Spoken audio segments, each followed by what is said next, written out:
अध्याय 5 समुचित छांव की खोज में। उस धरती पर से थोड़ी देर के लिए निकलने के बाद मैं इस बात को लेकर आशंकित था कि वहां तक किनारे की ओर से कोई जीव गया होगा या नहीं, लेकिन जब मैं वहां वापस पहुंचा तो मुझे इस प्रकार कुछ भी महसूस नहीं हुआ। ऐसा लग रहा था कि यहाँ कोई आया भी था। केवल मुझे वहाँ एक जंगली बिल्ली की तरह दिखने वाला एक जानवर दिखाई दिया, जो मेरे आते ही वहाँ से उठकर कुछ दूर भागा, फिर रुककर मेरी ओर ठिठ कर देखने लगा। मैंने उसे अपनी पिस्तौल दिखाई तो उस पर कोई असर नहीं हुआ। शायद उसे पता ही नहीं हुआ कि क्या चीज़ हो सकती है। मैं उसे कुछ खाने को बिस्कुट देना चाह रहा था, लेकिन चूंकि मेरे खुद के पास वह कम मात्रा में थे, इसीलिए मैं चाहकर उसे न दे सका। हालांकि मैंने उससे जब कुछ बिस्कुट खाने को दिए तो वह उस तरफ लपका और थोड़ा सूंघने के बाद उसने खाया भी। फिर उसने खुशी से कुछ और पाने की चाहत में मेरी ओर देखा, लेकिन मैं उसे ज़्यादा देने में असमर्थ था। वह वहाँ से चला गया। इधर मैं अपने साथ जो दूसरे कार्गो लेकर आ चुका था, उसके सामान को सलीके से रखने की तैयारी करने लगा, ताकि उसमें रखी सामग्री को सुरक्षित तौर पर रखा जा सके। उसमें कई सामान के पैकेट बहुत भारी थे, जिसमें टेंट बनाने वाले भी कुछ सामान थे। उन सबको मैंने उतार लेना चाहता था ताकि एक अच्छा टेंट बना सकूं। इसके लिए मैंने कुछ खंभे भी तैयार कर लिए थे। मुझे मालूम था कि बहुत सारा सामान बारिश या धूप में खराब हो सकता है, इसलिए मैं जल्दी से जल्दी खाली संदूकों को घेरा बनाते हुए टेंट खड़ा कर लेना चाहता था, ताकि खुद को आदमी या जानवर के अचानक हमले से बचा सकूं। जब मैंने इसे बना लिया तो अपने साथ लाए खाली संदूकों और कुछ बोर्ड को आपस में जोड़ दिया। सोने के लिए एक सुरक्षित स्थान तैयार कर लिया। कुछ बोर्ड को मैंने बिस्तर की तरह सोने के लिए ज़मीन पर बिछा दिया और अपने सिरहाने पिस्तल रखकर सो गया। चूँकि मैं इस तरह के बिस्तर पर पहले कभी नहीं सोया था, दूसरे मेरे शरीर में काफ़ी चीज़ें बंधी हुई थी, इसलिए मुझे सोते समय बहुत भारीपन महसूस हो रहा था। मैंने उस दिन बहुत काम किया था। मेरा पूरा शरीर टूट चुका था। मैं थक कर चूर हो गया था। मुझे नींद आ गई और मैं सो गया। मेरे पास उस समय काफ़ी सारा सामान एकत्रित हो चुका था, जो किसी एक आदमी के लिए समुचित कहा जा सकता है। लेकिन अभी भी मैं पूरी तरह संतुष्ट नहीं था, क्योंकि मुझे पता था कि जहाज़ में अभी और भी बहुत सारी चीज़ें रखी हुई है। वैसे उनमें से बहुत सी कुछ खराब हो चुकी है, परंतु बहुत सी अभी भी सही सलामत होगी, यह पूरी उम्मीद थी। जहाज़ के नष्ट होने या उसे वहां से बह जाने से पहले मैं उन सभी वस्तुओं को उसमें से निकाल लेना चाहता था। इसीलिए मैं तीसरी बार उस जहाज़ में सामान की तलाशी के लिए गया। मुझे कुछ रस्सियाँ की भी ज़रूरत थी, जो वहाँ मस्तूल में मुझे काफ़ी मात्रा में मिल गई। उन रस्सियों को काटकर मैंने छोटा किया और समेट कर ठीक से रख लिया। मैं इस बार जहाज़ पर पूरे सामान को बेतरतीबी से उधेड़ रहा था, क्योंकि मैं जानता था कि मैं यहाँ अंतिम बार आया हूँ। इस बार मैं ज़रूरत की किसी भी चीज़ को छोड़ना नहीं चाहता था। इस दौरान मैंने अपने पिछले 5 या 6 समुद्री यात्राओं के अनुभव के आधार पर जहाज़ को छान मारा और सभी चीज़ों को बारीकी से तलाश ली। फलस्वरूप जहाज़ में मुझे कुछ ऐसी चीज़ें भी मिली जिनकी मुझे कतई उम्मीद नहीं थी। तहखाने में खाने के लिए काफ़ी मात्रा में बिस्कुट सुरक्षित रखा था, जो पानी से बिल्कुल भी प्रभावित नहीं हुआ था। साथ ही वहाँ कुछ रम के पीपे, एक बक्से में चीनी और एक पीपे में अच्छा आटा भी रखा हुआ था। मैं यह देखकर हक्का बक्का रह गया था कि ये चीज़ें बिल्कुल भी वैसी ही रखी हुई हैं।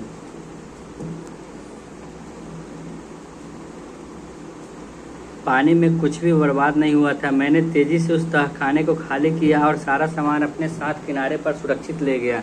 अगले दिन मैं फिर अगली यात्रा पर निकल गया और उस ठहरे हुए जहाज़ में सब कुछ निकाल कर ले आना चाहता था। उस पर काफ़ी सारे केबल्स समेत ऐसी कई चीज़ें थी जिन्हें मैं हाथ से ले जाने में आसानी से सक्षम था।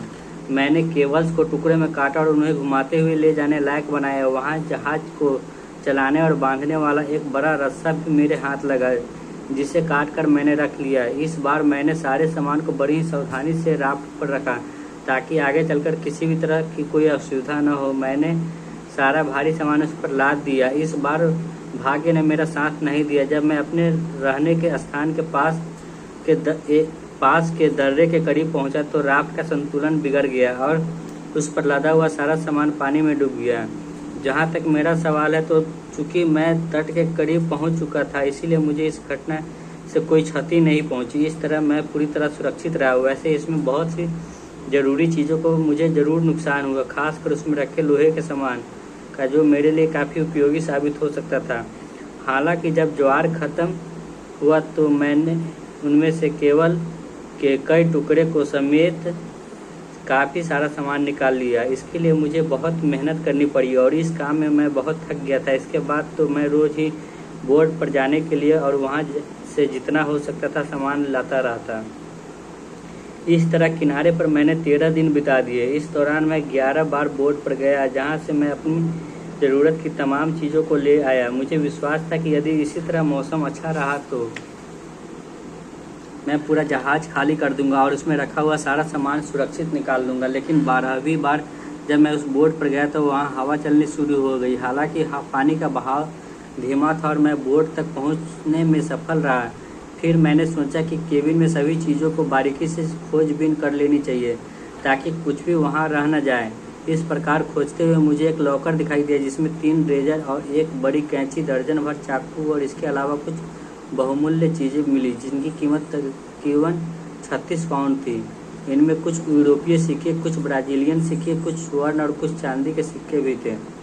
इस अपार धन को देखकर भीतर ही भीतर मैं बहुत खुश था। अरे इतना सारा धन! मैं चिल्लाया। इतना सामान का तुम क्या करोगे? मेरे लिए तो इन सब का कोई मतलब ही नहीं है, न ही छोड़ देने का कोई मतलब है। इनमें से एक चाकू ही सबसे ज़रूरत की चीज़ें हैं। मुझे इनके इस्तेमाल के बारे में भी पता नहीं है। जहाँ तक मैं जानता हूँ ये जानवरों को मारने के ही काम आते होंगे। हालांकि बाद में इन सब की ज़रूरत को देखते हुए मैंने सारा सामान पैक किया और राफ्ट पर लेकर आ गया। इतने में ही मैंने देखा कि आसमान में बादल छाने लगे और हवा भी तेज़ चलने लगी। कुछ ही देर में बारिश शुरू होने का आभास मुझे हो रहा था। मुझे तत्काल ही सारा सामान लेकर वहाँ से निकलना था। ज्वार के उठने से पहले मुझे निकल जाना था, अन्यथा किनारे तक पहुँचने के लिए बहुत मुश्किल हो जाता है। अपनी योजना के अनुसार मैं जहाज़ और बालू के बीच चैनल को तैरकर पार कर गया। मैं वहाँ से अपनी पीठ पर कुछ सामान लेकर भी निकला था जिसमें मुझे परेशानी हुई, लेकिन मैं उनसे उभरते हुए समुद्र में लहरों और तूफान के उठने से पहले ही अपना लक्ष्य तक पहुँच चुका था।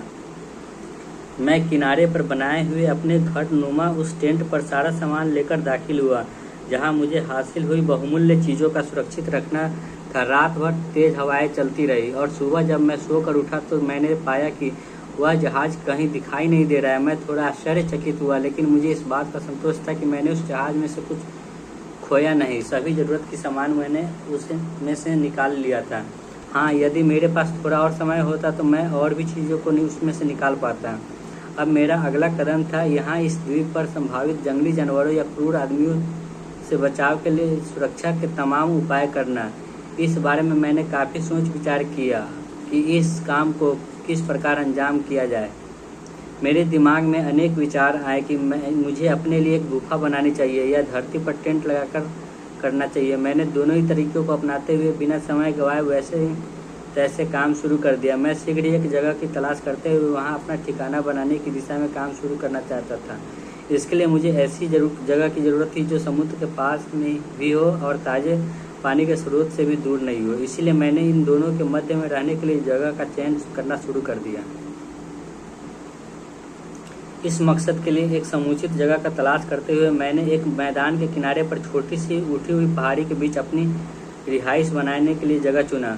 उसका आगे का हिस्सा मैदान की ओर खुलता था और पीछे उठी हुई पहाड़ी से कुछ हद तक सुरक्षा भी मिल जाती थी ताकि मेरे निकट ऊपर से कुछ भी फेंक न पाए। चट्टान की इस दिशा की ओर कुछ खोखली जगह थी जो देखने में किसी गुफा के प्रवेश द्वार की तरह लग रही थी, लेकिन असल में ऐसा कुछ नहीं था। एक जगह मेरा मन माफिक लग रहा था। इस समतल हरी भरी जगह में जो खोखली सी जगह के पास ही थी, मैंने अपना टेंट लगाने का फैसला लिया।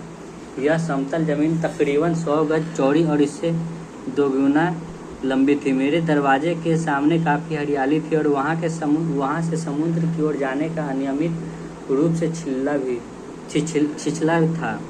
मैं इस पहाड़ी के उत्तर पश्चिम दिशा में था, इसीलिए मुझे रोजाना सूरज की गर्मी से भी कुछ हद तक बचने का वहाँ गुंजाइश लगी, क्योंकि इस दिशा में सूरज दक्षिणायन था। अपना टेंट खड़ा करने से पहले मैं उस खोखले स्थान पर आधे घेरे की लकीर खींचना चाह रहा था। उसका अर्ध व्यास चट्टान से तकरीबन 10 गज था और शुरू से लेकर अंत तक का व्यास 20 गज था। इस अर्ध व्यास को मैं इस तरह से घेर देना चाहता था कि ताकि कोई भी इसके भीतर न आ सके। इसके लिए मैंने 5.5 फीट की ऊंची मजबूत लकड़ियों के खूंट को जमीन के अंदर गाड़ते हुए उसके ऊपरी हिस्से को नुकीला बना दिया, ताकि कोई ऊपर से कूद कर न आ सके। दोनों ही खूंटों के बीच 6 इंच की दूरी रखी और उनकी 2 कतार के सुरक्षित घेरे बना दिए। उसके बाद लकड़ियों के खूंटों को कंबल के टुकड़ों से कसकर बांध दिया और पूरे वृत्त में एक सुरक्षित घेरा बना दिया। खूंटों के इन दोनों ही कतारों को केबल से बांध दिया और अब ये इतने मजबूत हो चुकी थे कि कोई भी जंगली जीव या आदमी से आसानी से पार नहीं कर सकता था। इस पूरी प्रक्रिया के दौरान मुझे बहुत मेहनत करनी पड़ी थी, खासकर लकड़ियों को काट कर उसका खूंटा तैयार करने में और उसे ढोकर उसकी जगह तक लाने और उसे फिर जमीन में गाड़ने में मेरी जान ही निकल गई थी। इस तरह से मैं बुरी तरह थक चुका था। इस सुरक्षित रिहाइश के प्रवेश का स्थान भी मैंने नहीं छोड़ा और आने जाने के लिए भी मैंने एक सीढ़ी का इस्तेमाल शुरू किया। जब मैं अंदर आ जाता तो मैं सीढ़ी को अंदर की ओर खींच लेता। इस प्रकार मैंने सुरक्षा घेरा तैयार कर लिया और मैं यह सोच रहा था कि पूरी दुनिया में शायद ऐसी सुरक्षित जगह कम ही होगी। मैं यहाँ रात को आराम से निश्चित होकर सो सकूंगा। यहाँ मुझे अब किसी भी तरह के सावधानी की जरूरत नहीं है और अब दुश्मनों से खतरे की आशंका नहीं रहेगी। इस किले रूपी घेरों में, जिसके लिए मुझे काफ़ी मेहनत करनी पड़ी थी, मैं अपनी सभी बहुमूल्य चीज़ों को अंदर ले आया। सभी हथियार एवं सामग्री को सुरक्षित रखते मैंने अपने लिए एक बड़ा टेंट बनाया था, जो मुझे वहाँ के भयानक बारिश से बचाता था। जहाज पर से लाए तिरपाल से पहले एक बड़ा सा टेंट बनाया था मैंने और उसके भीतर एक छोटा सा टेंट भी। मेरे पास कोई बिस्तर नहीं थे जिसे मैं उस टेंट में लगा पाता, लेकिन मैं जहाज के कमरे को झूलन खटिया निकाल लाया था, जिस पर उस जहाज का मेट सोता था और यह बहुत ही आरामदायक थी, इसीलिए उसे ही मैंने अपना बिस्तर बना डाला। अब तक जितनी भी चीज़ें बची हुई थी और भविष्य में काम आ सकती थी, उन सब चीज़ों में से इस टेंट के पास तक ले आया। चूँकि मैं अंदर जाने के लिए कोई दरवाज़ा या प्रवेश द्वार नहीं छोड़ा था, इसलिए मुझे सारा सामान सीढ़ी से ही अंदर लेकर जाना पड़ा। पूरा काम होने के बाद मैंने चट्टान की ओर से रास्ता बनाने का विचार बनाया और टेंट लगाने के दौरान वहाँ खोदे गए सभी पत्थरों को हटाया। इन सबको घेरे के किनारे तकरीबन 1.5 फीट की ऊंचाई तक जमा कर दिया। अब घेरा और मजबूत हो गया था। इसके बाद मैंने टेंट के ठीक पीछे एक गुफा बना ली, जो किसी घर में बने तहखाने की भांति अब पूरी तरह से मेरे लिए सुरक्षित हो गई थी।